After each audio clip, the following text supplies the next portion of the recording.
Do you carry your firearm across state lines while riding your motorcycle? I'm going to talk about that a little bit right now. I'm in York, Pennsylvania today. Now, being from Virginia, why am I in York, Pennsylvania? Well, for 2025, I'd like to travel to Pennsylvania. And as much as I can, I like to follow gun laws when I'm carrying. Now, the reason that bothers me about having to make this trip is that Pennsylvania does not have reciprocity. And if you're not familiar with that phrase, that just means they recognize the concealed carry permit of our state. They don't recognize Virginia's concealed carry permit, which is annoying. And they make it easy, in a sense, to get a non-resident concealed carry permit. I just had to show proof that I had a Virginia permit, but then they don't mail it to you. You have to come and pick it up in person. And the other thing I learned about this process was, even though they consider themselves a shall issue state, meaning unless you are prohibited by law for some reason, they shall issue it. And that's in contrast to what are called may issue states, that they leave it up usually to the local sheriff to decide. And you can pretty much guarantee that in most of those areas, they may not issue it because they don't deem that you as an average citizen should have the right to self-defense. And they're pretty open about it. Well, here in Pennsylvania, I learned that the non-resident permits are approved by state law, but that there are certain sheriffs throughout throughout Pennsylvania that will not grant them, contrary to state law. And how this has not been challenged in court, I don't know. But when I hit the internet and found the cooperative pro-gun, I hate to call them pro-gun, it's really just pro-freedom, pro-constitution. York, Pennsylvania was one of the counties, and the wonderful lady that helped me when I was picking mine up turned out to be a rocked rib conservative. I appreciate them granting it, but what really bothers me is this whole concept that we have a constitutionally protected right in the Second Amendment, a well-regulated militia being necessary to the security of a free state. The right of the people to keep and bear arms shall not be infringed. The people is mentioned in, I think, 4 of the Bill of Rights, and in none of them were they talking about the right of the government. The people means us. And the fact that I even have to get a permit to exercise a constitutionally protected right bothers the heck out of me. I had to drive up here 3.5 hours. I'm going to have to drive home 3.5 hours, all to get a little card that says I have the government's permission to exercise a constitutional right. It just bothers me so much that this is the law of the land. And if you travel across state lines with a firearm, if you're not aware of this topic, you need to educate yourself. It can be a complicated topic, particularly when you cross over into a state that lets the localities make up their own gun laws. So you could be riding across one county that's very pro-gun, and then the very next county over is very anti-gun. One of the other things that frustrates, people like me, is that the people that are not going to abide by this are criminals. The criminals are going to just laugh at these laws and carry wherever they like. And it's only people like us that are complying with these silly things that we have to comply with. And, it makes you wonder, if I visit Pennsylvania, can I exercise my freedom of religion? Or do I need to check in with a government official first? Can I exercise my freedom of speech, or do I need to check in with a government official first? Well, apparently for the Second Amendment, and we're putting some hits in the armor on this, making some slow progress. The Supreme Court seems slow to want to take up more of these cases where their own decisions are being flouted. But, Virginia is not a constitutional carry state. Constitutional carry says we don't require a permit to carry a gun. If you're prohibited, then it's illegal. But, if you can otherwise purchase a gun.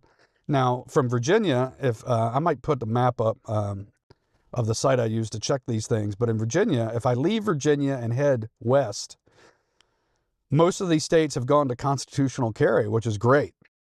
But even in those states, it pays to educate, and you have to look at each state. Whereas if I go north, Maryland doesn't reciprocate and makes it rather difficult to get their version. DC is a mess. Delaware, a mess. So to get to Pennsylvania, I have to go through Maryland or add a bunch of hours to my trip to try to get around it. You know who's not doing that? Criminals. Criminals are going to do what they want. And so, for those that support, we always hear common sense gun laws. They don't apply to criminals. And when you say that, they just kind of laugh. And the other proof that this is not about criminal behavior anyway is they don't enforce the laws we have on the books now. Hunter Biden gets a pardon, lied on a form that if I lied on, I may or may not be arrested. That's part of the problem, is they're not enforcing the laws they have while they keep bleating about needing more laws. So if you're riding across state lines with a firearm, there's a federal law that says something like you can travel on the interstate, but as long as the gun is enclosed in a compartment where the driver cannot easily accessible, and the ammo, it may say it has to be locked. I'll try to post that here. What good does a gun in your trunk locked in a case do for you? And you know who's not doing that? The criminal that's going to attack you. He's not doing that. Stop the tape. I'm back home from wasting a day getting that permit, and I just want to clarify, if you're unfamiliar, what the federal law is. And I'm going to put it up here. You can take a look at it. And, as this notes, the federal law that protects our right, I put this in quotes, our right, because it doesn't feel like a right. If you've ever been through this process or tried to comply with it, it doesn't feel like you have any freedom at all. So it says, federal law allows U.S. citizens to transport firearms across state lines for lawful purposes. The law protects the right of law-abiding gun owners to transport firearms. But what are the requirements? The firearm must be unloaded. The firearm and ammunition must be out of reach of the passenger compartment, and that does not mean the glove box. The firearm must be legally possessed in both the state of origin and the destination, which can get tricky on the destination. Storage. The firearm and ammunition should be stored in a locked container. The container should be separate from the glove compartment or console. The container should be in the trunk or another area that is inaccessible to the passengers. A gun does you no good in those circumstances. And as I was saying, who doesn't do all that? The criminal. The criminal is ignoring all of that, but yet you're a sitting duck carrying a paperweight in the back of your vehicle to comply with the stupid laws. When this comes up, we talk about how states recognize driver's licenses and marriage licenses from other states. Why not concealed carry permits? There are some people out there that will say, well, I think you should have to have a license to own and carry a firearm and even to purchase one, just like you have to do on a car. And you should have to buy insurance. Well, there's a big difference. Driving is a privilege. Carrying a firearm, specifically in the Bill of Rights, is protected, period. But it's not treated that way.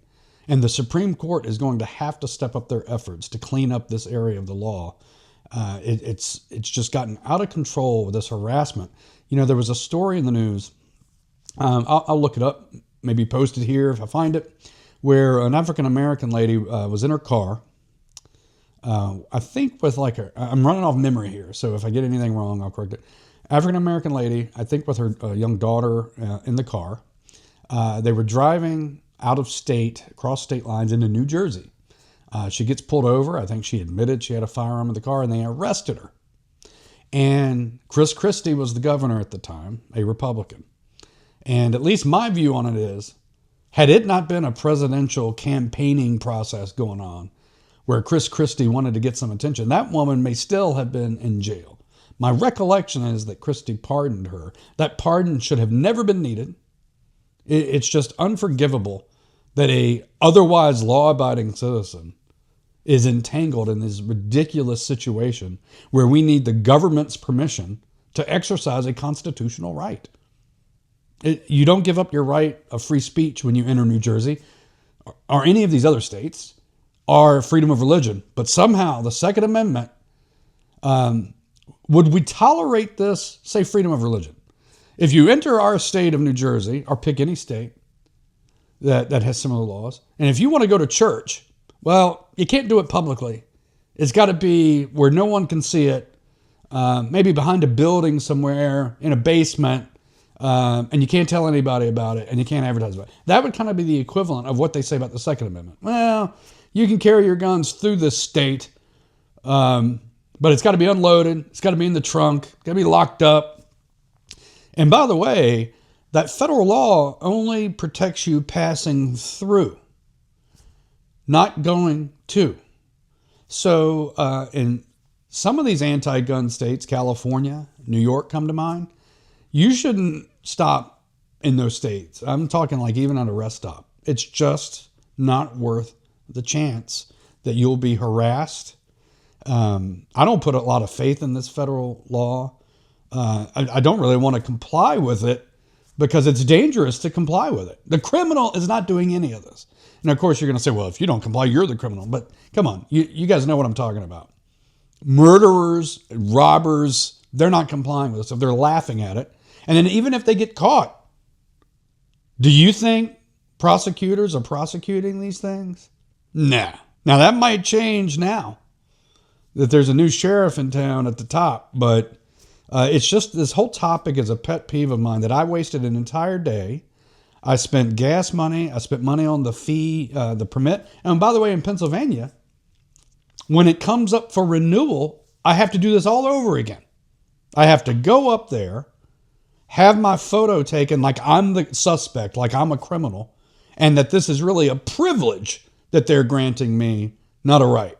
Fair warning to all of you, if this is not a topic that you've really studied, to be careful going out of state until you've studied it. This topic politically is a pet peeve of mine, and it has been since I could first own a handgun. And I bought one as soon as I could, and I've carried concealed for now, so man, I guess it's been 30 years. And studied this on the political side. I'm not actually that much into guns. I got some in the safe, and I enjoy shooting them, but it's really more to me about why the founding fathers put that in there. And it wasn't to form a national guard. That's what many will try to tell you. And if we're not careful, we're going to have what happened in Australia happen here. They're going to confiscate them all, and only criminals will have them. The military, the police will have them, and criminals. And you won't. And it could happen here. In fact, it was a 5-4 decision at the Supreme Court. We came that close to losing our Second Amendment rights in a 5-4 decision. That should scare you, that a right that's in the Constitution was up for a vote at the Supreme Court, and it was a 5-4 decision. But these same people will find a right to abortion in the Constitution, even though it says, the document says nothing about it.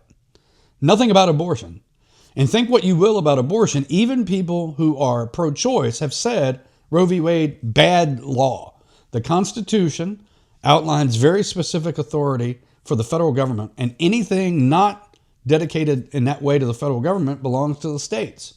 But Roe v. Wade, we're just going to declare that there's a right to an abortion. The Second Amendment is specifically in the Constitution, and it's always up for debate about whether it's constitutional or not. So anyhow, if you're going to go riding, here we're on this channel talking about motorcycling, but in your car or anything else, you've got to be aware of the difference between going through a state and then going to a state.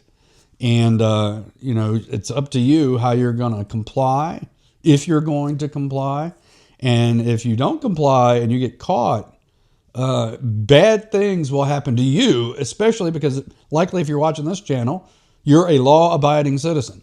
Now, if you're a criminal, no more bail. We're going to let you out. That's pretty much the rigged system that we're in right now, is that just people like us, family people trying to do the right thing, can get tripped up very easily with this patchwork of laws. All right. So back to the video. So all these things are just about harassing law-abiding citizens. And, partly it pisses me off to comply, coming up here, wasting my time, having to pay a fee to exercise a constitutional right. But I try to be a law-abiding citizen. And so what they're trying to do, not here in Pennsylvania necessarily, but people who are anti-gun, they're trying to drive up the cost of these fees to make it expensive and price people out of it. From taxes on bullets that have been proposed, a permit to even buy a gun. That just, in Virginia, we had in Virginia at one point, you can only buy one handgun a month. Well, where the hell do you come up with that number? There's no crime reports that say that's the magic number. Do we do that with religion? You can only go to one church service a month? It's ridiculous. So, I don't know if you're anti-gun. I'm not. I'm anti-criminal, pro-freedom, pro-self-defense. And, these people that say, well, the founding fathers would have never imagined the firepower we have today. I don't agree. They had the pistols, muskets, rifles that they had were the cutting edge technology of their day. And I could say with the First Amendment, freedom of speech, they never would have dreamed of social media and that you click one thing and the whole world can see you on video. But yet we don't try to limit that too much, do we?